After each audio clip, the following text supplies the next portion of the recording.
Hallo zu meinem Adventskalender. In 24 Videos habe ich für dich Tipps und Tricks rund um Schwangerschaft, Geburt und Weihnachten zusammengestellt. Zusätzlich gibt es Gewinnspiele, kostenlose Hypnosen und vieles mehr. Deshalb lohnt es sich zu abonnieren und die Glocke zu aktivieren, damit du sofort informiert wirst, wenn wir ein neues Türchen öffnen. Heute im 8. Adventskalender-Video möchte ich dir gerne ein paar nervige Kommentare rund um Weihnachten mit Baby vorstellen, bei denen es von Vorteil ist, darauf vorbereitet zu sein. Denn vor allem das erste Weihnachten mit Baby ist neu und ungewohnt. Hier kann es als Neueltern schnell mal passieren, dass man sich durch manchmal gut gemeinte Kommentare oder Ratschläge verunsichert fühlt.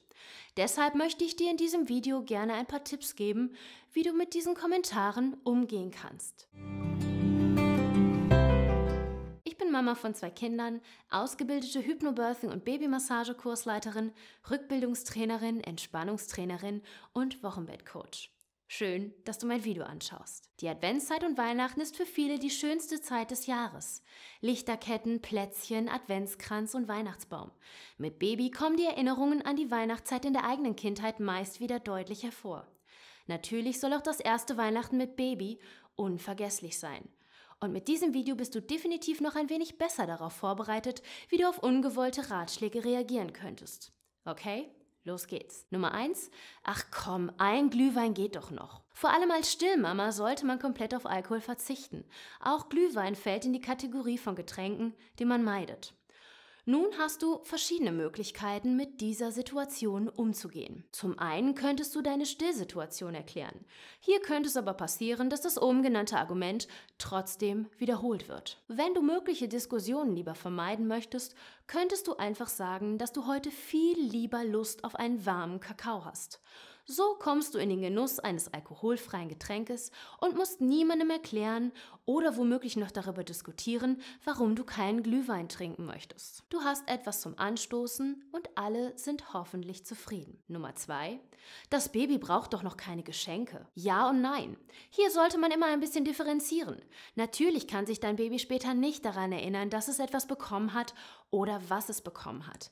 Aber vielen Eltern geht es hier einfach um das erste Weihnachtsfest und ein paar schöne Erinnerungen, die man meistens mit ein paar schönen Bildern für die Zukunft festhalten möchte.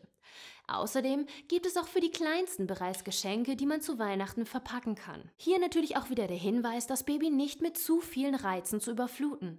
Aber 1 oder 2 kleine Geschenke, die vielleicht sogar selber ausgepackt werden dürfen, schaden nicht. Wahrscheinlich ist das Geschenkpapier sogar das allerschönste Geschenk fürs Baby. Nummer 3. Wie, ihr kommt am ersten Weihnachtsfeiertag nicht zum großen Familientreffen?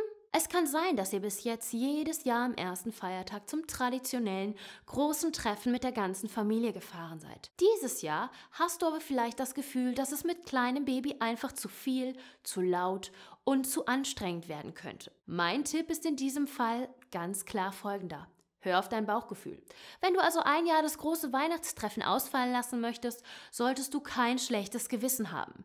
Hier macht es Sinn, sich an die Verwandten zu wenden, die ebenfalls Kinder haben und die Situation noch gut aus der eigenen Vergangenheit kennen. Und das Argument, dass man ja nächstes Jahr wieder mit dabei ist, sollte die restlichen Leute besänftigen. Weihnachten ist ein besinnliches, kein stressiges Fest und das sollte es auch für dich als Neumama nicht sein. Schau also immer, was für dich und deine kleine Familie aktuell am besten passt. Nummer 4. Ach komm, das eine Plätzchen schadet doch keinem. Natürlich nicht. Wie sagt man so schön? Ein Plätzchen ist kein Plätzchen. Letztendlich ist es aber die Entscheidung von dir und deinem Partner, ob euer Baby, wenn es so etwas vielleicht schon lutschen kann, es auch in die Hand bekommt. Immer mehr Eltern achten darauf, dass der Nachwuchs nicht zu früh mit Süßigkeiten und Zucker in Berührung kommt. Denn viele Kinder kommen sehr schnell auf den Geschmack von Süßem und fordern immer wieder etwas ein.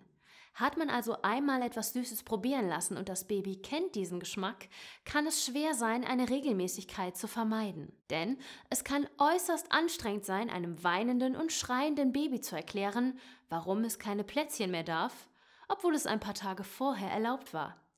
Fürs Baby ist hier kein Schema erkennbar und es kann unsere augenscheinliche Inkonsequenz nicht einordnen. Hier darf man als Mama oder Papa also ganz klar eingreifen und seinen Standpunkt gegenüber der Familie, Freunden oder Bekannten klar machen. Ein Nein, noch nicht, sollte akzeptiert und respektiert werden. Ihr trefft die Entscheidung für euer Kind, niemand anderes. Nummer 5. Ein Baum würde ich nicht aufstellen, nicht dass er umgerissen wird. Je nachdem, wie mobil das Baby bereits ist, ob es schon krabbeln und stehen kann, ist der Baum, wenn er auf dem Boden steht, natürlich ein Objekt mit magischer Anziehungskraft.